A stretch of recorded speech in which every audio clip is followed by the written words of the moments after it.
Hello everybody and welcome back to my YouTube channel, Dino Gadget. Today I'm going to be talking about my favorite point in history, the RMS Titanic.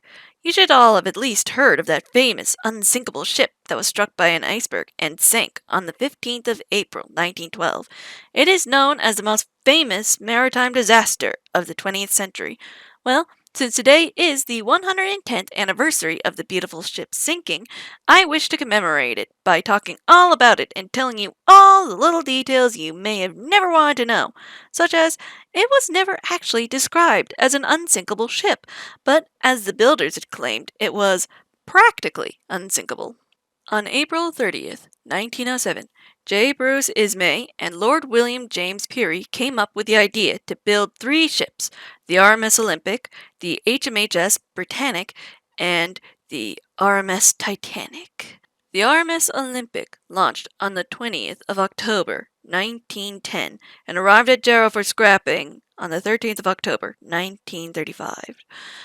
The HMHS Britannic launched the 26th of February, 1914. It is believed to have been sunk by a mine on the 21st of November, 1916, on its way from Southampton to Lemnos. But the RMS Titanic is what I am here to talk about today. Built in Belfast, Ireland by the White Star Line Company, owned by J.P. Morgan, an American tycoon, the RMS Titanic was a luxury steamship that took 3,000 people 3 years to build, and at the time cost about $7,500,000, which would translate today to about $400 million, with a length of 882.75 feet, width of 92.5 feet, and a depth of 59.6 feet. This ship was the largest to be constructed and largest object to ever move on the water at the time. Not only that, but the Titanic was one of the first ships to ever have a telephone system, electric lights in all bedrooms, 4 elevators, heated swimming pool for recreation, a gym, 2 libraries, and 2 barber shops. With 7 decks and a total of 840 rooms, this luxury ship was capable of holding up to 735 first class, 647 second class, 1,028 third class, 885 crew, for a total of 3,320 passengers. The ship was originally planned to have 48 lifeboats on board, but 28 of them were removed due to cosmetic reasons and to reduce clutter. This ended up with the actual number of lifeboats on board being 20. 14 were normal wooden lifeboats, 2 were wooden cutters, 4 were folding collapsible lifeboats. Enough about all the specs of the ship, and on to the fateful voyage itself. The Titanic set sail on its maiden voyage on April 10th, 1912, from Southampton, England to New York, carrying 1,323 guests and 913 employees. It was carrying 2,229 people, but could have been carrying 1,091 more people. The journey was only meant to take 137 hours, or about less than 6 days, and on their journey through the Atlantic they received 6 warnings about icebergs from many different ships, including the Coronia. A quick note that needs to be addressed before I continue. While in production of the ship, a hull piece was in a factory fire.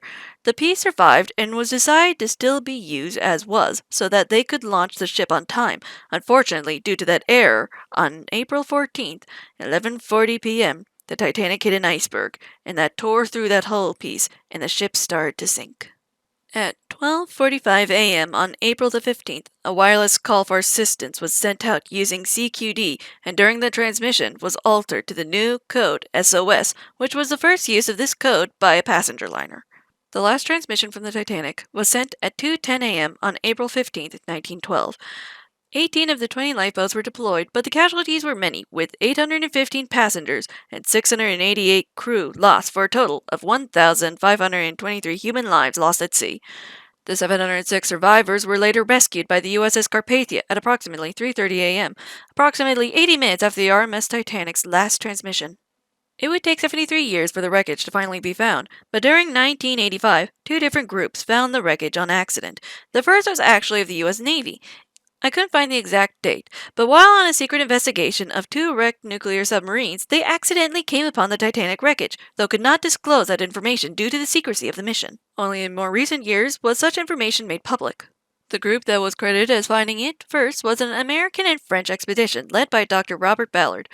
They were using an unmanned submarine named Argo to discover any leftover nuclear waste from the two nearby nuclear submarines over 2 miles below the ocean's surface when they accidentally came across the wreckage of the Titanic.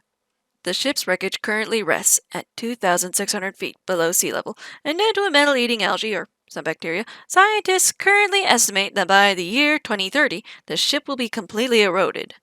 But anyway, that is going to be it for this video. I may do another video on more facts about the Titanic, either between now or on the next anniversary. We shall see how this goes. So feel free to tell me what you thought about this video down in the comments. I'd love to see what you have to say. So thank you all so much for watching. I'll see you in the next video. Bye!